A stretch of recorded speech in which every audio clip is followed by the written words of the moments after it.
Nous passons donc à présent au point numéro 2. Donc il s'agit de porter à votre connaissance le rapport 2024 sur la situation de la ville de Nanterre en matière d'égalité entre les femmes et les hommes. Donc il n'y a pas de vote, mais il s'agit d'une présentation du rapport et je passe la parole à Lorraine.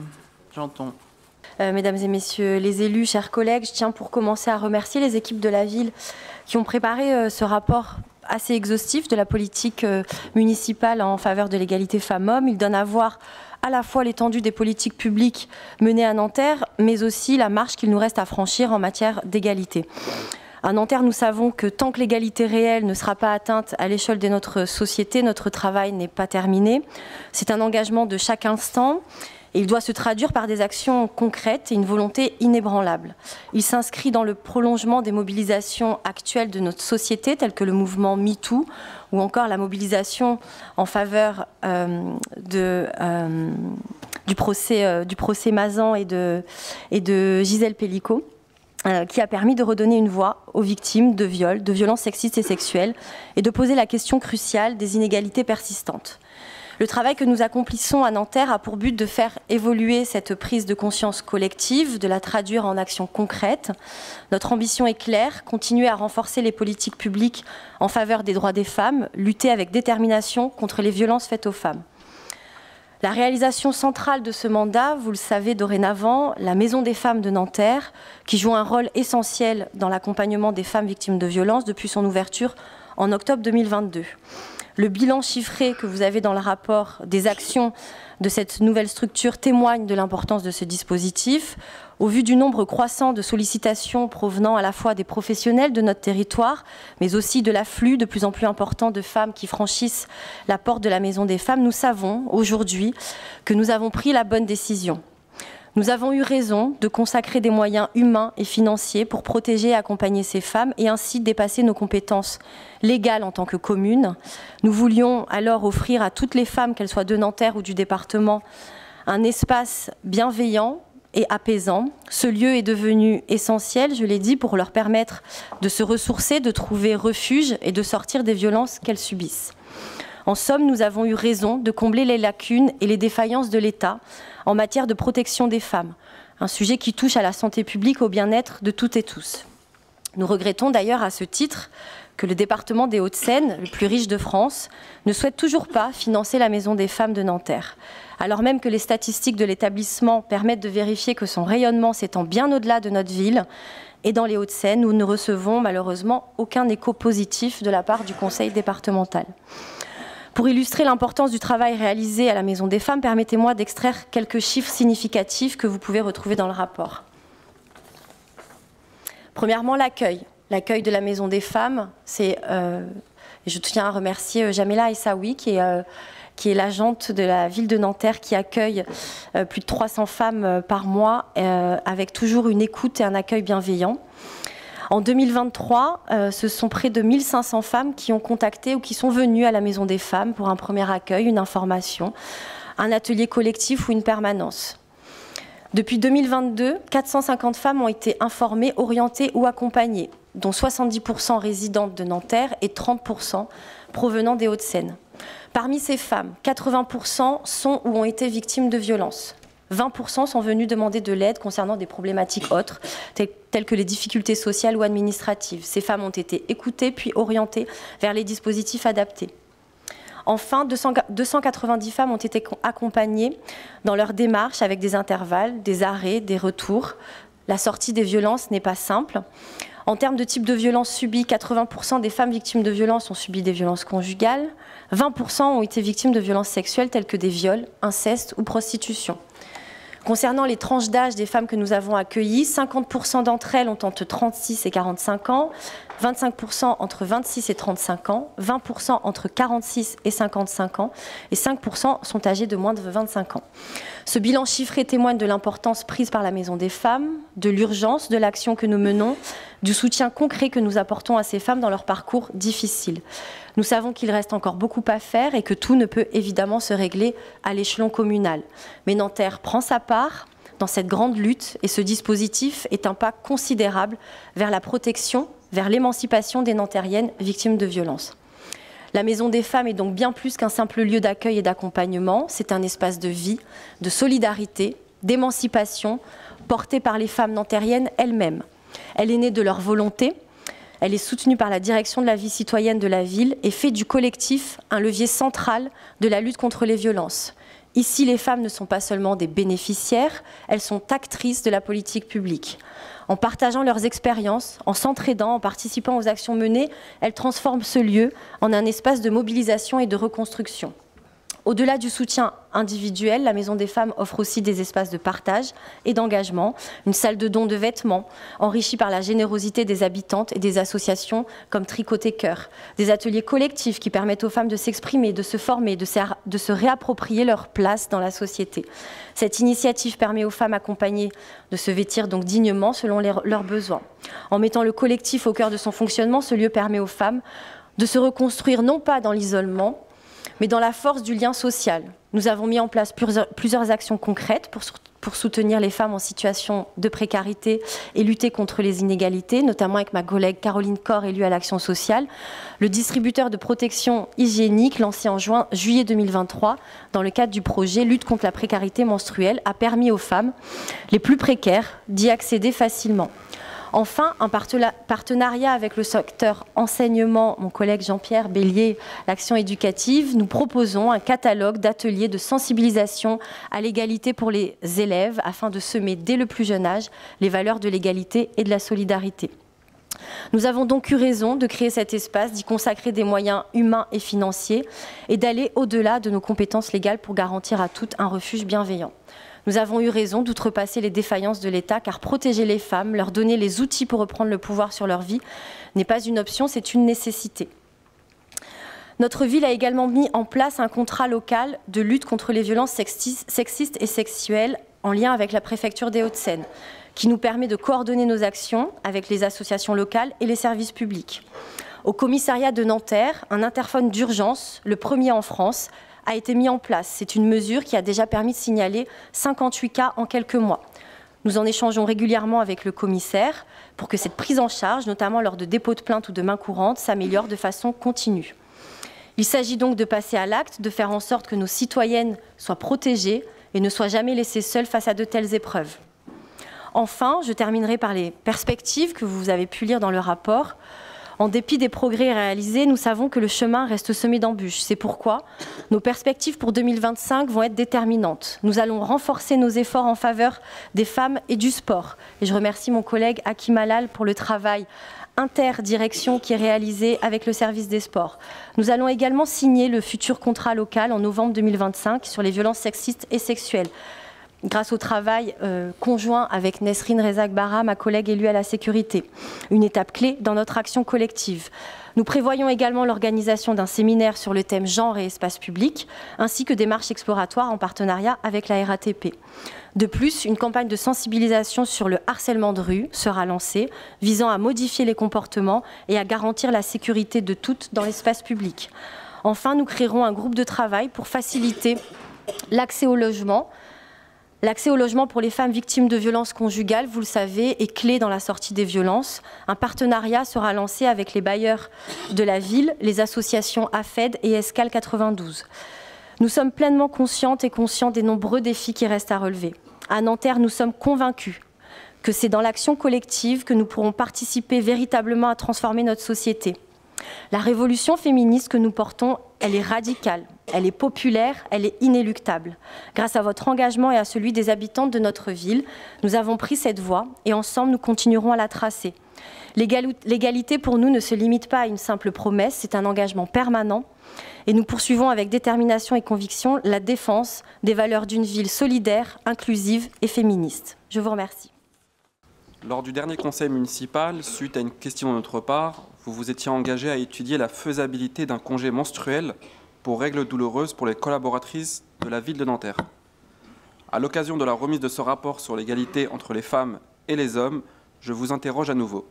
Où en est cette étude et pouvez-vous désormais, ce soir, prendre un engagement ferme pour la mise en place d'un congé menstruel? Je vous remercie. Merci Monsieur le maire et merci aux agents qui ont travaillé sur la conception de ce rapport. Donc quelques remarques et questions.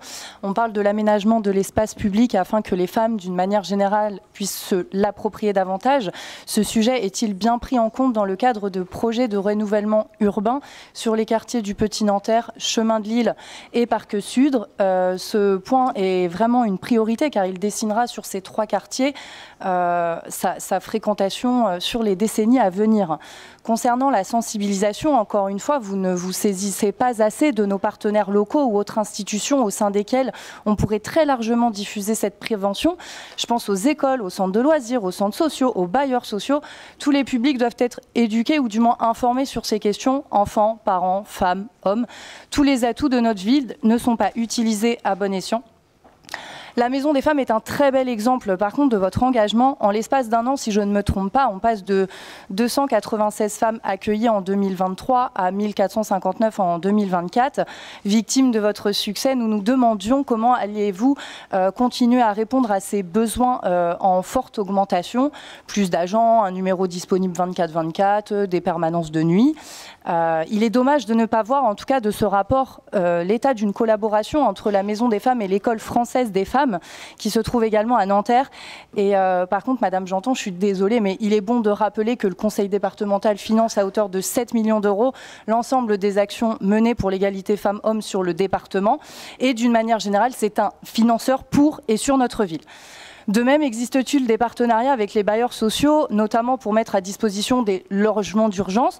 Cela peut être mis en place et géré par des associations.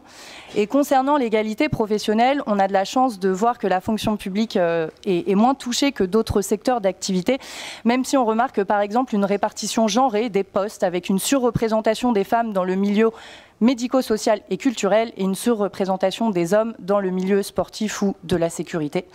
Et concernant les écarts de salaire, est-ce que vous mettez en place des dispositifs pour favoriser l'égalité salariale? Je pense aux horaires, aux gardes enfants, aux congés paternité, ce genre de choses.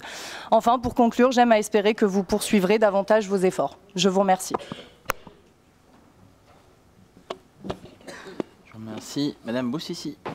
Oula, Oui, je l'ai dit. d'accord. Pas assez fort. Merci, ça va alors, c'est mes oreilles. Déjà, merci pour ce rapport et pour tous les professionnels qui y ont travaillé. Et moi, j'aurais juste une petite question. C'est vrai que je suis ravie d'entendre enfin que que la mairie va travailler avec les bailleurs pour sécuriser et mettre à l'abri les femmes victimes de violences, surtout quand elles sont mises à la rue dehors avec leurs enfants. Donc si cette réalité et si vraiment c'est un travail qui va être engagé même à 1 an des élections, eh ben moi je vous dis bravo et j'espère sincèrement que cette fois ce ne sera pas, je veux dire, quelque chose voilà, de rêver ou de surréaliste, mais que c'est vraiment une action et un dispositif que vous allez mettre en place vraiment très rapidement. Car il y a beaucoup, malheureusement, même malgré les chiffres que vous avancez, il y a énormément de femmes qui se retrouvent à la rue, qui sortent de chez elles parce qu'elles n'ont pas le choix, qu'ils sont avec des gamins, 2, 3 gamins en bas âge, et parfois, la plupart sont avec des enfants qui sont âgés de moins de 6 ans. Excusez-moi. Donc, c'est pour ça que je vous dis sincèrement, si vraiment cette fois-ci vous mettez en avant ce travail-là, moi je vous dis bravo, mais faites-le, voilà, et pas seulement avant 1 an avant les élections. Merci. Je vous remercie. Peut-être juste un point sur la première question, et puis après je passerai la parole à Lorraine sur les éléments du rapport. Concernant le congé menstruel dont vous nous aviez parlé effectivement lors du dernier conseil municipal, alors, il faut savoir qu'on a été chercher des éléments depuis sur la possibilité de le mettre en place. Il se trouve qu'on ne peut pas définir des congés spécifiques, et ça avait déjà été le cas, je ne sais pas si vous vous rappelez du débat sur les dons de jours de congé lorsqu'on avait des enfants malades ou pour les ayants droit. On n'avait pas la possibilité de pouvoir le faire tant que la loi n'était pas là et ne le permettait pas. En fait, on ne peut pas créer des mesures, en réalité, de toute pièce, de droit. Et donc, c'est une petite commune en Occitanie qui avait fait tentative de mettre en place ces congés menstruels et elle avait été déboutée par le tribunal administratif de Toulouse au motif qu'il n'y avait pas de base légale pour le permettre. Donc on peut effectivement, collectivement, s'en plaindre, mais on est dans une situation aujourd'hui, la loi ne permettant pas cette mise en place-là, on ne peut pas le décliner dans les organisations puisque la mesure avait été cassée au sein de cette collectivité. Et donc c'est à l'heure actuelle la jurisprudence qui s'applique en la matière de mise en place de ces autorisations de jours d'absence, puisqu'il s'agit de mise en place d'autorisations de jours d'absence. Donc à défaut d'avoir une loi, je vous invite à nous mobiliser collectivement pour faire avancer cette question et la situation du traitement fait aux femmes, pour qu'on puisse faire avancer notre société sur cette question. Je vous remercie. Je passe la parole à Lorraine. Tout d'abord sur la question du logement, c'est pas nouveau, Madame Boussissi, ça fait partie de notre programme municipal. En 2020, nous avons donc produit un programme municipal dans lequel nous avons créé la délégation aux droits des femmes et dans lequel nous sommes engagés à réaliser une charte avec l'ensemble des bailleurs sociaux sur la question du logement.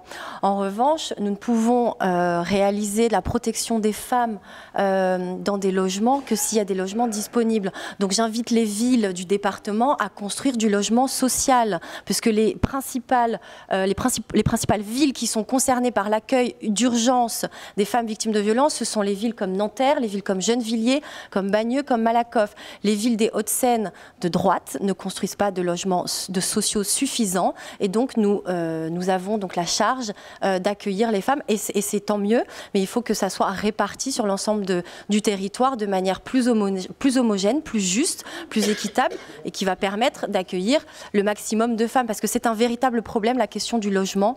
Vous le savez, hein, et je sais qu'on partage ce combat que nous avons donc en commun. Ça peut se régler par la construction de logements sociaux par toutes les villes du département. Ensuite, sur la question du travail avec les structures qui, comme l'École française des femmes, qui travaillent à l'égalité, nous travaillons déjà avec ces structures, Madame Matouk. Je vous invite à vous informer de ce qui est fait à la Maison des femmes, à lire peut-être le rapport. Nous travaillons avec l'École française des femmes. Elle nous envoie des femmes à la Maison des femmes, nous leur envoyons des femmes. Nous avons élaborer un partenariat avec toutes les structures qui souhaitent travailler cette question. Et nous regrettons en revanche que l'Observatoire départemental, qui est donc porté par le département des Hauts-de-Seine, ne nous convie pas aux réunions partenariales qu'elles organisent. Elles organisent des réunions partenariales sans tenir compte de la présence de la Maison des femmes. Ce que nous ne faisons pas, puisque nous avons réuni dernièrement, dans le cadre de l'élaboration du contrat local contre les violences sexistes et sexuelles, nous avons invité l'Observatoire départemental.